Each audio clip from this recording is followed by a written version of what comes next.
அது வளர்ந்து வரும் ஒரு சிறிய நகரம். அந்த நகரத்தில் ஒரே இடத்தில் இரண்டு வியாபாரிகள் வெவ்வேறான தொழில்களை செய்து கொண்டு மகிழ்ச்சியாக வாழ்ந்து கொண்டிருந்தனர்.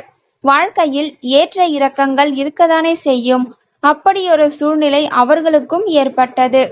நன்றாக இருந்த தொழில் திடீரென முடங்கியது. இதனால் வீட்டிலும் வியாபாரத்திலும் நிம்மதி இல்லாமல் இருவரும் துன்பப்பட்டார்கள். இதற்கு என்ன காரணம் என்று எவ்வளவு ஆலோசித்தும் அவர்களால் சூழ்நிலைக்கான காரணத்தை முழுமையாக புரிந்து கொள்ள முடியவில்லை. இருவரும் கூடி ஒரு முடிவெடுத்தனர். பக்கத்து ஊரில் ஒரு புகழ்பெற்ற ஜோதிடர் ஒருவர் இருக்கிறார் என்பதை அறிந்து அவரிடம் சென்று இதற்கான காரணத்தை தெரிந்து கொள்வோம் என்று ஜோதிடரை பார்க்க புறப்பட்டனர். இவர்களின் விதியை ஆராய்ந்த ஜோதிடர் இருவருக்குமே பித்ருதோஷம் இருப்பதாகவும் அதற்கு வருகின்ற அமாவாசை தினத்தில் மிளகை கடவுளின் பாதத்தில் வைத்து பூஜை செய்த பிறகு அந்த மிளகை அங்கு வருகின்ற மக்களுக்கு தானம் செய்தால் உங்களின் பித்ருதோஷம் நீங்கி மீண்டும் நல்வாழ்க்கை கிடைக்கும் என்று ஆசி வழங்கி அவர்களை அனுப்பி வைத்தார். இன்னும் அமாவாசைக்கு 2 தினங்களே இருக்கிறதே என்று அன்றே இருவரும் அந்த நகரத்தில் இருக்கும் மொத்த மிளகையும் வாங்கி வீட்டில் வைத்து கொண்டனர். மறுநாள் அந்த நகரத்திற்கு அருகிலிருந்த கிராமத்தில் ஒரு விவசாயியின் மகளுக்கு திருமணம் செய்வதற்கான ஏற்பாடுகள் தயாராகி கொண்டிருந்தது. காலையில் திருமண விருந்திற்கு உணவு சமைக்க தேவையான மளிகை பொருட்களை வாங்க அந்த விவசாயி அருகிலிருந்த நகரத்திற்கு வந்தார். எல்லா மளிகை பொருட்களையும் வாங்கிய அவர்களுக்கு மிளகு மட்டும் எங்கு தேடியும் கிடைக்கவில்லை. அப்போதெல்லாம் காரத்திற்கு மிளகை மட்டுமே பயன்படுத்துவார்கள். அதனால் மிளகு இல்லை என்றால் திருமண விருந்திற்கான உணவை எப்படி சமைப்பது என்ற வேதனையுடன் அருகில் இருந்த ஒரு கோவிலில் அந்த விவசாயி அமர்ந்திருந்தார். பெரிய நகரத்திற்கு சென்று மறுபடியும் ஊர் திரும்ப மறுநாள் விடிந்துவிடுமே, இந்த இரவுக்குள் சென்றால் மட்டுமே உணவு தயாரிக்க முடியும் என்று பல யோசனைகளில் இருந்தவர் கோவிலில் இருந்த சிலையை பார்த்து, அப்பனே, எனக்கேன் இப்படியொரு சோதனை? எந்த நேரமும் எளிதாக கிடைக்கக்கூடிய மிளகை கூட எனக்கு கிடைக்க விடாமல் ஏன் என்னை வஞ்சிக்கிறாய்? என் மகள் அனுதினமும் உன்னை வணங்கியதற்கு இதுதான் நீ என் மகளுக்கு காட்டும் கருணையா? இந்த திருமணத்தில் ஏதேனும் அவ்வப்பெயர் வந்தால் அது அத்தனையும் உன்னையே சேரும் என்று கடவுளை பார்த்து கண்ணீர் விட்டு அழுதார். சில நிமிடங்கள் கழித்து அவரின் காதில் குரல் ஒன்று கேட்டது. அவரோ திகைப்புடன் சற்று முற்றும் பார்த்தார். அப்போது அந்த குரல், அப்பனே, நான் ஏன் உன்னை சோதிக்கப் போகிறேன்? என்னை முழுமையாக நம்பும் உன்னால் கூடவா என்னை புரிந்து கொள்ள முடியவில்லை?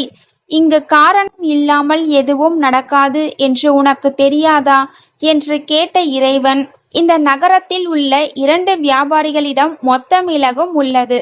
அவர்களிடம் கேட்டு வாங்கிக்கொள். உனக்கு எல்லாம் நன்மையாகவே முடியும் என்று கூறிவிட்டு அந்த குரல் அமைதியானது. கடவுளுக்கு கண்ணீர் மல்க நன்றி கூறிவிட்டு வியாபாரிகளை பார்க்க அந்த விவசாயி புறப்பட்டார். முதல் நபரிடம் சென்று தன் மகளின் திருமணத்தை பற்றியும் உணவு சமைக்க மிளகு தேவைப்படுகிறது என்று அவரிடம் கேட்டார். அதற்கு அந்த முதல் நபர், வருகின்ற அமாவாசை தினத்தன்று தானம் செய்தால்தான் நம்முடைய பித்ருதோஷம் நீங்கும். அப்படி இருக்கையில் இருவரும் எப்படி மிளகை கொடுப்பது என்று மனதில் நினைத்தவாறே, ஐயா, அந்த மிளகு என்னுடைய வாழ்க்கைக்காக முக்கியமான பரிகாரத்திற்காக வைத்திருக்கிறேன். நிச்சயம் அதை உங்களுக்கு தர முடியாது. உங்களுக்கு மிளகு வேண்டுமென்றால் தன்னை போலவே மிளகு வைத்திருக்கும் தன் நண்பனின் வீட்டை காட்டி அவனிடம் சென்று கேளுங்கள் என்று அவரை அங்கே அனுப்பி வைத்தான். 2வது நபரிடம் வந்த விவசாயி முதல் நபரிடம் கூறிய அதே விஷயத்தை கூறிவிட்டு கண்ணீருடன் கலங்கி நின்றார். அந்த பெரியவரின் நிலைமையை புரிந்து கொண்டவன் தன்னிடம் இருந்த மிளகு எல்லாவற்றையும் கொடுத்துவிட்டு ஒரே ஒரு கைப்பிடி அளவு மட்டும் எடுத்துக்கொண்டான். ஐயா, இந்த மிளகு உங்கள் மகளின் திருமண விருந்திற்கு போதுமானதாக இருக்கும். நீங்கள் இதை எடுத்துக்கொண்டு பாதுகாப்பாக ஊருக்கு செல்லுங்கள் என்று அவரை வழி அனுப்பி வைத்தான். அமாவாசை தினமும் வந்தது. முதல் நபரோ அங்கு வரும் மக்களுக்கு மிளகை அள்ளி அள்ளி கொடுத்தான். சிலர் வேண்டாம் என்று விலகி சென்றாலும் அவர்களிடம் வலுக்கட்டாயமாக கொடுத்தனுப்பினான். இப்படி தன் தர்மத்தை செய்த திருப்தியுடன் வீட்டிற்கு சென்று விட்டான். இரண்டாவது நபரோ தன்னிடம் இருந்த கைப்பிடி அளவு மிளகை அருகில் இருந்த ஒருவருக்கு கொடுத்துவிட்டு இறைவனை மனதார வணங்கிவிட்டு வீட்டிற்கு சென்று விட்டான். மாதங்கள் பல கடந்தது. முதல் நபரின் வாழ்க்கையில் எந்த முன்னேற்றமும் இல்லை. இருந்த தொழிலும் சரியாக நிலைக்காமல் தொழிலை விட்டுவிட்டு தினமும் கூலி வேலைக்கு செல்லும் நிலைமைக்கு வந்துவிட்டான். இவனுடன் இனி வாழ்வது வீண் என்று அவன் மனைவி தன் பிள்ளைகளை அழைத்து கொண்டு தன் தாய் வீட்டிற்கு சென்று விட்டாள். உயிருடன் இருந்தாலும் பிணத்திற்கு சமமான வாழ்க்கையை வாழ்ந்து கொண்டிருந்தான். இரண்டாவது நபருக்கோ தொழிலில் முன்னேற்றம் ஏற்பட்டு வீடு தோட்டம் என்று ராஜ வாழ்க்கை வாழ்ந்து கொண்டிருந்தான். வெகு நாட்களாக குழந்தை இல்லாமல் ஏங்கிய அவர்களுக்கு அழகான பெண் குழந்தையும் பிறந்தது.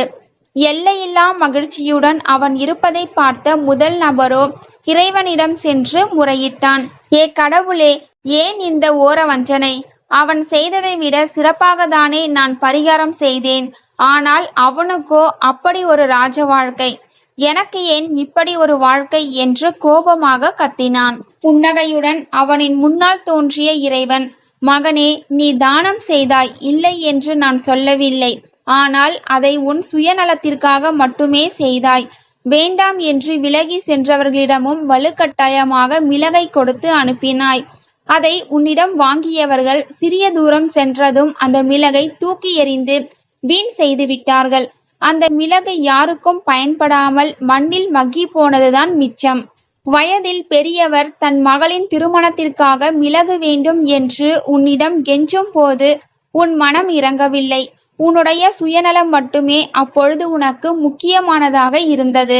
அந்த திருமண பெண்ணின் கருமாதான் உன் மனைவி உன்னை விட்டு பிரிய காரணமாக அமைந்தது. மொத்தத்தில் தானம் என்ற பெயரில் உன் சுயநலத்தோடு கூடிய பரிகாரத்தை மட்டுமே செய்தாய். ஆனால் அவனோ சக மனிதனின் நிலைமையை உணர்ந்து எதையும் யோசிக்காமல் தன்னிடம் இருந்ததை கொடுத்து உதவினான். எவன் ஒருவன் சக மனிதனின் துன்பத்தை உணர்ந்து உதவுகிறானோ அவனே தானம் செய்வதற்கும் தகுதியானவன். இப்போது நீயே சொல், சுயநலத்துடன் செய்யும் பரிகாரம் பெரியதா, சுயநலமில்லாமல் செய்யப்படும் தானம் பெரியதா? இதில் எது புண்ணிய கணக்கில் சேரும்? நீ செய்தது புண்ணிய கணக்கில் சேருமா, இல்லை பாவ கணக்கில் சேருமா என்று இறைவன் கேள்விகளை கேட்டுக்கொண்டே இருக்க எதுவும் பேசாமல் கண்ணீருடன் கலங்கி நின்றான்.